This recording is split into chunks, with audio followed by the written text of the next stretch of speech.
Ils ont choisi une vie qui suit une discipline et des préceptes vieux de plusieurs siècles. Dans l'Aube, au Mesnil-Saint-Loup, ces moines bénédictins nous ont ouvert leurs portes. Tout comme 27 sœurs Clarisse, installées à Cormontreuil dans la Marne. Dans ces lieux dédiés à la prière et au recueillement, le temps semble suspendu.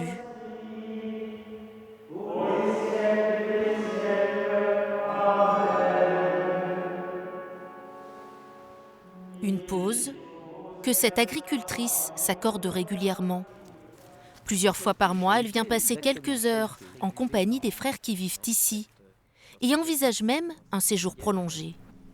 Vous conseillez combien de temps pour une retraite Ça dépend, si c'est la première fois, peut-être 5 jours 5 maximum. Jours, oui.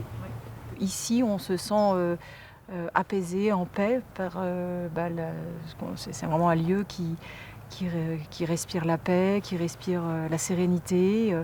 Et c'est ce qui émane des frères, des moines qui habitent le lieu. Je trouve ça très ressourçant de venir ici. Chez les Clarisses, le monastère présente une architecture moins traditionnelle. Construit il y a 25 ans, en pleine ville, il se fond dans le paysage urbain. Pourtant ici aussi, beaucoup viennent fuir une vie trépidante. Ça s'est bien passé ? Super. Très très bien. Là, j'espère que vous avez profité du beau temps. Oui, et puis surtout, on a eu la chance de rencontrer sœur Marie-Catherine. Ouais. On a eu des très beaux échanges avec elle. Pour ces chefs d'entreprise lillois, c'est la fin d'une parenthèse. Durant 2 jours, ils ont laissé leur téléphone et leurs obligations pour se consacrer à un voyage intérieur. Je suis venu ici pour prier pour mon épouse, mes enfants. Je suis venu déposer aussi des soucis de travail, des soucis relationnels avec des membres de l'entreprise pour que justement prendre du recul et pas être dans l'impulsivité, dans l'agressivité, et ça fait beaucoup de bien. Mais derrière le calme apparent, les religieuses entre chaque office n'ont pas une minute à perdre. Oh, j'ai mangé mon fardoir. Je peux te prendre, Pierre. Le temps que... Je peux te prendre. Toute la matinée ? Oui, je peux te prendre. Je viens de rentrer, c'est bon. Pour s'organiser, elles ont créé ce tableau. Normalement, le jeu, c'est que chacune, en fonction de où elle est, elle mette où elle est. Donc, soit c'est l'endroit, par exemple, il y a la couture, la cuisine, logement, donc c'est nos chambres. C'est comme une petite fourmilière ou une petite... Exactement, parce que ça court partout. Pendant que l'une des sœurs prépare une messe, une autre s'occupe de la comptabilité. D'autres encore sont en charge de la cuisine.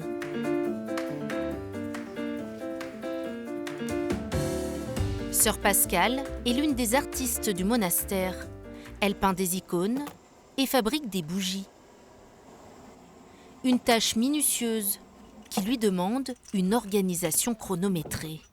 Comme on a les temps de prière qui reviennent très très régulièrement, en fait, de toute manière, on sait très bien qu'on devra arrêter, même si on est dans un travail passionnant et hyper urgent, on sait qu'il faudra l'arrêter parce qu'on a la prière et que c'est notre premier emploi, si j'ose dire. Donc vous avez toujours l'heure sur la montre ? Un peu quand même, oui. Une course contre la montre que le frère Guillaume, au Mesnil-Saint-Loup, ne laisse jamais paraître. Pourtant, dans cette petite communauté de 5 membres, il est l'un des plus jeunes et multiplie chaque jour les activités. On a un peu une horloge dans le ventre, c'est-à-dire je sais très précisément quelle heure il est sans avoir besoin de regarder une montre la plupart du temps. Mais ce qui n'empêche que dans ce quotidien bien rythmé, il y a 2 dimensions. Il y a une dimension à la fois de monotonie, puis il y a une dimension verticale qui est vraiment la recherche de Dieu. Prier et travailler, c'est la devise de Saint Benoît. Bonjour, bonjour Laurent, bonjour Antoine. Au magasin du monastère, voilà. Frère Guillaume accueille ses futurs prêtres béninois qui séjournent ici depuis une semaine. Quand je les vois, je suis plein d'admiration. Des gens qui sont capables de conjuguer le travail et la vie spirituelle avec une très belle liturgie. Et je suis chaque fois impressionné quand je rentre dans un monastère. De les voir à la fois au jardin, à la fois à la chapelle, à la fois à la cuisine, c'est beau. Car en plus du travail rémunérateur, les tâches ménagères ne manquent pas. La vie de ces religieux ressemble presque à celle d'une vie de famille ordinaire. Mais son rythme dépend des 7 offices quotidiens, entre 5h30 et 20h30. Quand le réveil sonne vers 4h30 du matin, je ne vous cache pas que parfois, c'est surtout le sacrifice des soirées. Parce que sachant qu'à 5h30, il faut que vous soyez au cœur, c'est sûr que vous n'allez pas faire des grandes soirées de lecture ou de regarder regarder un film ou autre. Donc je crois que le rapport au temps est une forme d'ascèse. Le temps fait donc pleinement partie de la vie de ces religieux. Mais parviennent-ils à vivre avec leur temps ? Chez les sœurs du monastère Sainte-Claire, pas de télévision ni de téléphone portable. Elles s'informent essentiellement par des lectures au moment du repas. Les zones d'ombre du plan Trump. Le président américain a présenté à Washington son plan de paix pour Gaza. En début d'après-midi, ce réfectoire devient une salle de discussion. Bienvenue chez nous dans notre partage. Chacune prend la parole à tour de rôle, avec un micro pour les sœurs malentendantes. À cette occasion, elle nous explique que les événements extérieurs les impactent directement. C'est difficile des fois de pouvoir écouter ces nouvelles-là au repas. Et comment faire pour ne pas être indifférente ? C'est ça ma question pour moi. Moi, ce que j'apprécie dans la communauté, le choix qu'on a fait, c'est d'avoir donc un quotidien écrit, pas juste quelque chose de superficiel en fait. On a une vue certainement avec un peu de recul par rapport mais on est bien renseigné. On est d'autant mieux renseigné que on a des informations directes parfois que n'ont pas les autres, puisqu'on a des sœurs en Afrique, moins en Asie, en Amérique par exemple. Quand on lit le journal, donc il n'y a pas, et heureusement, il n'y a pas que des intentions aussi dures, il y en a aussi des belles, où des fois on éclate de rire dans le réfectoire, donc il y a tout qui arrive, donc il y a aussi le monde qui arrive dans le réfectoire. Le monde, auquel s'ouvrent aussi les moines du Ménil-Saint-Loup, par envie et surtout par nécessité. Longtemps, les dons et leur artisanat leur apportaient un revenu suffisant. Aujourd'hui, le contexte économique a changé. Ils ont donc décidé de se lancer dans une production surprenante, le limoncello. Une idée de frère Brice, dont la mère est italienne. Dans le milieu italien, le limoncello, finalement, c'est un rite sacré pour conclure le repas. Et à l'âge de 14 ans, j'ai appris à apprécier le limoncello. Et je n'ai jamais retrouvé par la suite le goût de ce limoncello que l'on faisait en famille. Il a fallu 2 ans à frère Brice pour parvenir à un résultat satisfaisant. À chaque fois qu'on fait un essai, ensuite il faut attendre. Donc il faut savoir qu'en matière de liqueur, tout est affaire de patience. La liqueur ne récompense que ceux qui savent attendre. Les premières bouteilles sont enfin prêtes à être commercialisées. C'est frère Bernard qui tient les comptes. Assieds-toi, je t'en prie. Cet après-midi, on a rendez-vous donc au cellier Saint-Pierre. Pour toutes leurs activités, ces moines n'ont pas pu échapper au monde numérique.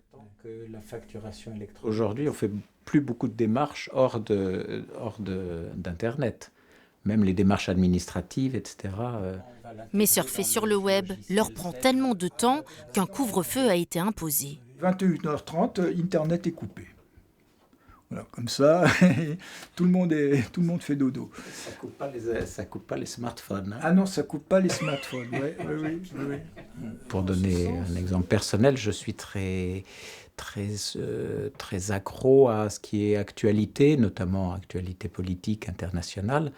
Il faut être vigilant. Il faut savoir déconnecter.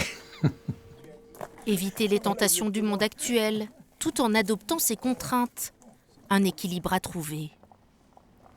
Aujourd'hui, ces religieux sortent de leur monastère pour se rendre à Troyes, chez un caviste réputé. Voilà. Vous êtes lumineux. Ah oui. Ce professionnel est intéressé par leur limoncello. Voilà. Ça suffit là? Oui. Oui, voilà. Parce que je n'ai pas trop l'expérience de...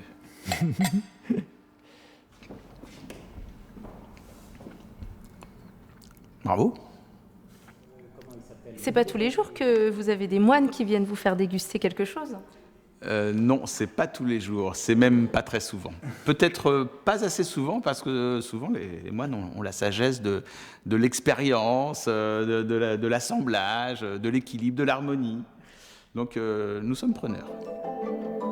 L'expérience et la sagesse que les années n'altèrent pas, mais les corps, eux, prennent de l'âge.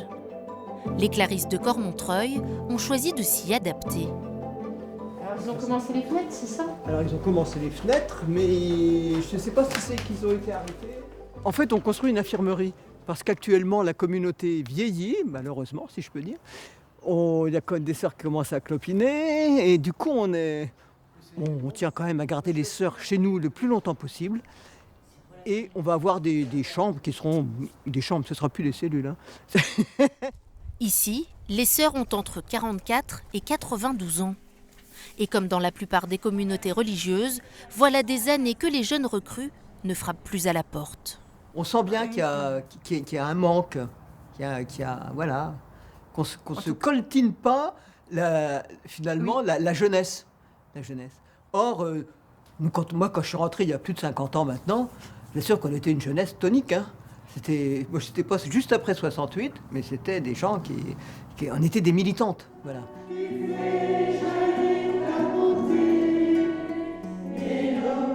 Le défi un peu, c'est comment faire que notre vie reste lisible par l'extérieur, qu'elle soit attractive, qu'on se dise j'ai envie de vivre cette vie-là.